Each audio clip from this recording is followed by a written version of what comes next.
It's Respec, welcome back to the channel. Today we're breaking down everything you need to know about Arc Raiders. Whether you've played the technical test, the server slam, or you're still deciding whether or not you want to jump into the game, this video will cover the most common questions players have.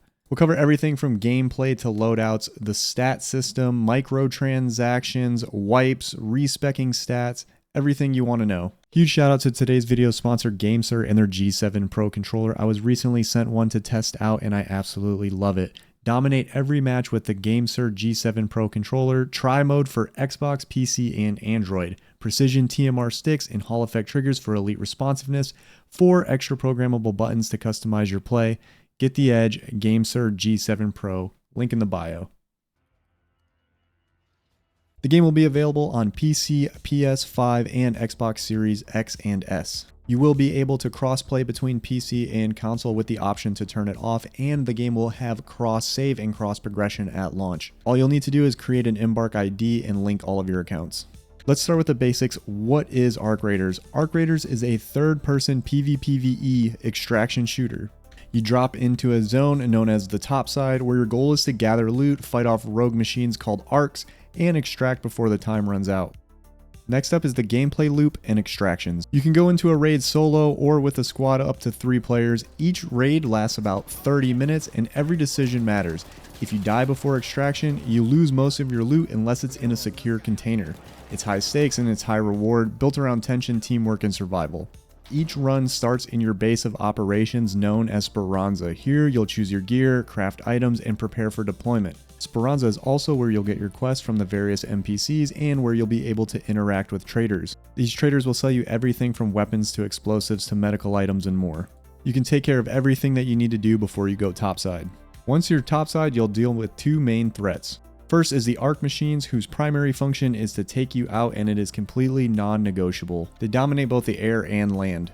The main flying arcs that you'll encounter are the Wasp, the Hornet, the Snitch, and the Rocketeer. There are several small terrestrial arcs. There's the Tick, the Pop, the Fireball, and the Surveyor.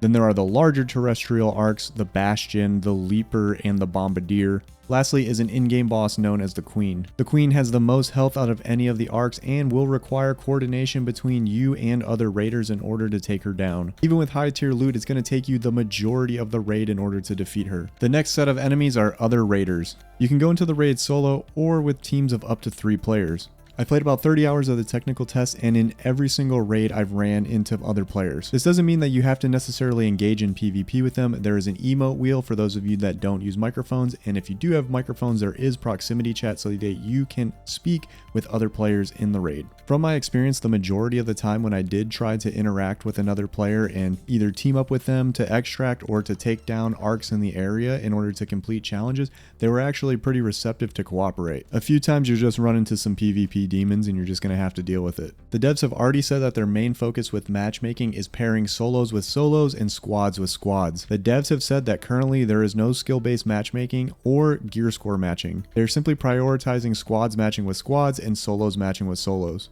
If you are a solo player and you do desire to team up, there is an option to fill it into a squad. Moving on to loadouts, gear, and customization. Arc Raiders doesn't lock you into a single build. Your character's strength comes from your loadout, which you can adjust at any time while in the hub Speranza. Your weapons, shields, gadgets, and skills define your playstyle. There are plenty of options whether you prefer stealth, heavy firepower, or a balanced approach.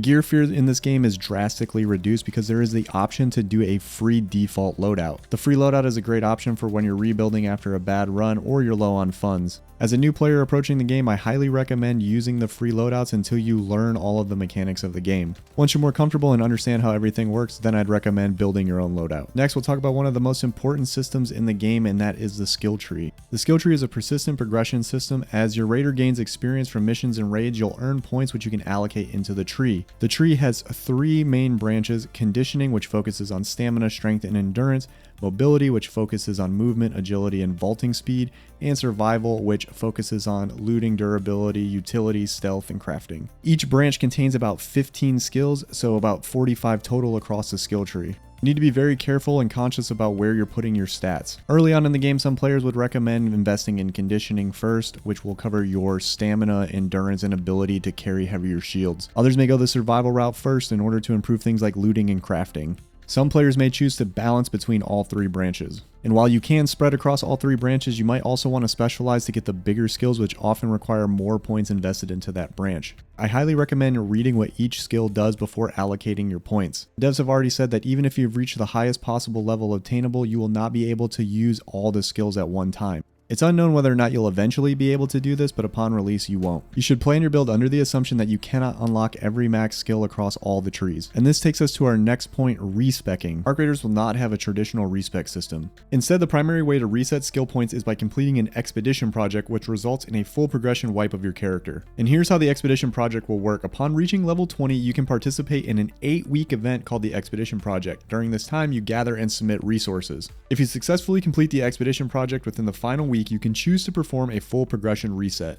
This will wipe your character's level, skills, inventory, and crafting capabilities. Certain items such as cosmetics, achievements, and account unlocks will carry over after the reset. There will also be rewards for completing these expedition quests ranging from cosmetics to character buffs. The 8-week expedition projects will be cyclic. If you don't complete all of the tasks in the previous cycle, your progression stays and carries over into the next cycle. If you finish the remaining tasks within that cycle, you'll be given the option to respec. Next up is microtransactions and monetizations. Arc Raiders will not be free to play. You can purchase the base game for $40 or the deluxe edition for $60 US.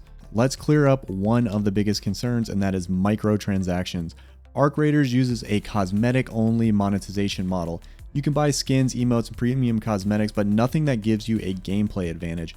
There are no loot boxes, no pay-to-win systems, and no stat boosts.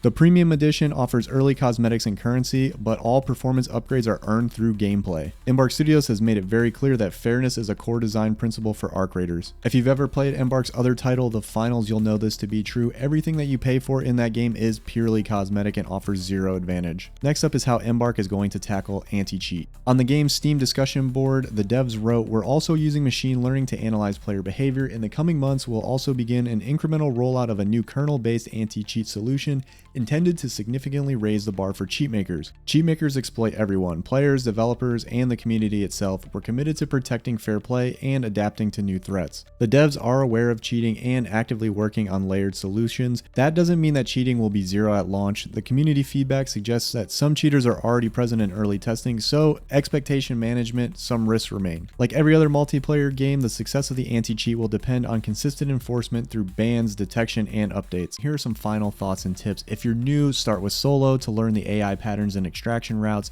Use your sound carefully. Gunfire and movement can alert enemies and other squads. Plan your escape before looting. Always keep a backup extraction route. The game rewards awareness and adaptability as much as gun skill. If you get stuck in a situation, you can always call out for help in your emote wheel or using the proximity chat. More often than not, people will be willing to help you.